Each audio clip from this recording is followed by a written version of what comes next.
Scott just made the point. Jefferson seems to be a lot more secure, not just. A few months ago, it seems President Obama was drawing red lines and threatening airstrikes against Bashar Assad's Syrian regime. Now the two seem ready to make a buddy movie, Bashar and Barack, The Road to Aleppo. What should Obama do when all good options for defeating the Islamic State are bad? I'm PJTV's Scott Ott, joined by Stephen Green and Bill Whittle for part two of our three-part trifecta called The Dark State Rises.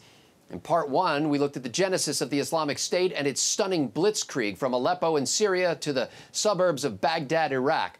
Flush with cash and flooded with new recruits, on Sunday it just raised the black flag of the caliphate above another Syrian military airbase. By August 20th, President Obama was no longer referring to ISIL, the Islamic State in the Levant, as a JV squad compared with the varsity al-Qaeda. Let's be clear about ISIL. They have rampaged across cities and villages, killing innocent, unarmed civilians in cowardly acts of violence. They abduct women and children and subject them to torture and rape and slavery. They have murdered Muslims, both Sunni and Shia, by the thousands. They target Christians and religious minorities, driving them from their homes, murdering them when they can, for no other reason than they practice a different religion. They declare their ambition to commit genocide against an ancient people. So ISIL speaks for no religion. Their victims are overwhelmingly Muslim, and no faith teaches people to massacre innocents. No longer the JV team, he's now calling the Islamic State a cancer that must be cut out. But with what surgical tool? Should we speed up and intensify the arming and training of moderate Syrian rebel forces who fight both Assad and the Islamic State? Should we help the Syrian Kurds, or order airstrikes, or drop special ops on rooftops? Or should we just sit back and watch the heads roll, since it's not our war and we can't solve the world's problems? Perhaps the thorniest question is this: to what extent should Obama work with Assad against the new mutual enemy? Now, Stephen Green, it's not clear that Bashar Assad even wants to eliminate the Islamic State. In the past, he's had no qualms about bombing and gassing his own citizens, but he's been remarkably restrained against ISIS as they occupied up to a third of his country. Should the U.S. team up with the Syrian regime in this war? You know, just one thing I want to say first, this phrase the president used, cowardly acts of violence. No, the acts themselves might be atrocious, but they're not cowardly. ISIS, the caliphate, the Islamic State, whatever you want to call it, they are bold. They came out of nowhere, just another rebel group in Syria, to take over a third of that country and huge swaths of Iraq. They are bold, they are brave, they are doing what they mean to do, and the atrocities are just one of their tools to achieving their very bold, their very brave goals of establishing a real caliphate in the Middle East. The president is the one who was hiding behind his preconceived notions of what ISIS was or could do until he could no longer hide there. So let's get that out of the way first.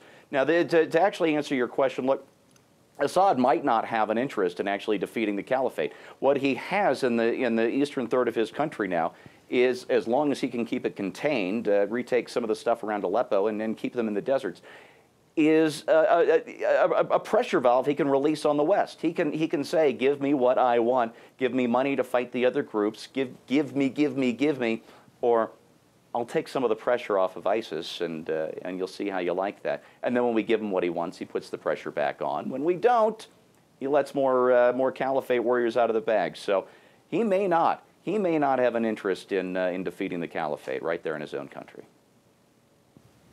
Well, Bill Whittle, the enemy of my enemy is my friend, as the old saying goes. But Obama could bypass Bashar Assad and rain hellfire from the skies without openly cooperating with the Syrian dictator. What's the risk of violating Syrian airspace and sovereignty to do something that should help everyone in the region? Well, the answer to that is very simple. The risk is to the president's poll numbers, and that's what's going to determine what happens in the Middle East and number of Christians killed or entire communities exterminated. They'll all be victims to the president's poll numbers. You can rest quite assured of that. That's the one thing we've learned from 5 years of this president. Before I go any further, I just have to say one thing, and I know this may sound trivial, but I actually don't think it is. There he is talking about the murder and rape and pillage of millions of people, and he can't be bothered to put on a tie. You see, he's too cool for this, Scotty. He's too detached. He just walked in from a round of golf, or maybe he was in the back room working on a problem. He's talking about the mass murder of millions of people, and he can't even put on a tie because he's just Barack Obama. Barack Obama does whatever the hell he wants to. Three of us put on ties, and we're not talking to the entire world. We do it out of respect for our audience. That's why we do it. So there's that. The second thing he said that I think is so interesting is we should go after ISIL because most of their victims are Muslims. In other words, if they'd simply exterminated Christians and we were to go after them, well, that would be imperialistic and wrong and bad and evil and all the other things he campaigned against. The fact that they're wiping out millions of Christians or communities that have been there since the birth of Christ and those people being exterminated, that's not enough justification. So let's lead with the fact that since they're killing Muslims, we're allowed to go in there and do something about it. But now to your actual question. I have a bit of a military background. I understand how weapon systems work, and I understand a bit how large-scale conflicts work. Right after 9/11, when we were fighting al-Qaeda, the first joke I ever heard made after 9/11 was from an Onion article that said the Department of Defense was going to give $100 billion to al-Qaeda so that they could construct a headquarters that we could bomb.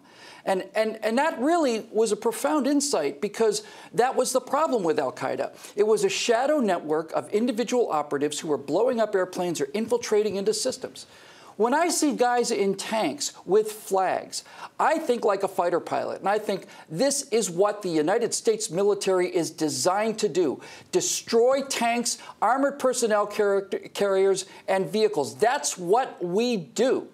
So my feeling would be, hey, if ISIS wants to claim that they are a multinational, that's not the word I'm looking for, a supranational Islamic state that operates in Syria, Iraq, Lebanon, wherever they want to operate, if that is their position, then my position as President of the United States is, got it. We got your memo. Anywhere we see ISIS vehicles, they're going to be destroyed from the air with either U.S. airstrikes by manned personnel, with Hellfire missiles launched by unmanned drones, I should say, with targeted strikes if there's a large concentration, by conventional weapons launched by nuclear missiles. Submarines can launch cruise missiles. I wouldn't be above, after this business with James Foley, I wouldn't be above showing them a little bit of the bright white flight of freedom, maybe, I don't know, 50 kilotons over one of their operational centers. None of this is going to happen, of course, because if it did happen, they'd be aware of the fact that we were prepared to defend ourselves and use our own might doing it.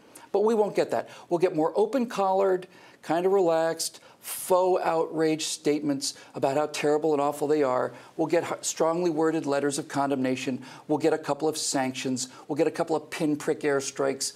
And we'll do whatever it takes to keep his poll numbers high. You mark my words, that's how that's going to play out. Well, neither Bashar Assad nor the government of Iraq control their national territories, so the niceties of state sovereignty can be set aside for the moment as President Obama and Congress ponder what's next. The Islamic State reigns with weapons we built over territory we liberated from the previous tyrant, with an army that's supplied in part by ransom money from Western governments and oil wells drilled by Western, often U.S. companies, and private cash from our allies, the Saudis. Islamic State fighters arrive in Syria, mentally equipped to kill thanks to neighborhood mosques in the midst of tolerant Western democracies where free speech and freedom of religion allow clerics to prepare an army for the annihilation of freedom itself. You may have heard that George Washington in his farewell address warned against entangling foreign alliances. But he said that because of our detached and distant situation in an era of high-speed sailboat travel. That enabled us to pursue the course of avoiding permanent alliances and entanglements. The world's a lot smaller now. And recall that Washington also warned against, quote, infidelity to existing engagements, and added that we may safely trust to temporary alliances for extraordinary emergencies. So, Washington said, far as we have already formed engagements, let them be fulfilled with perfect good faith. Here, let us stop. Regarding the rise of the dark state, I wish I could say in perfect good faith that the time has come for us to stop. For Bill Whittle, Stephen Green, and the entire Trifecta crew at PJTV.com, I'm Scott Ott.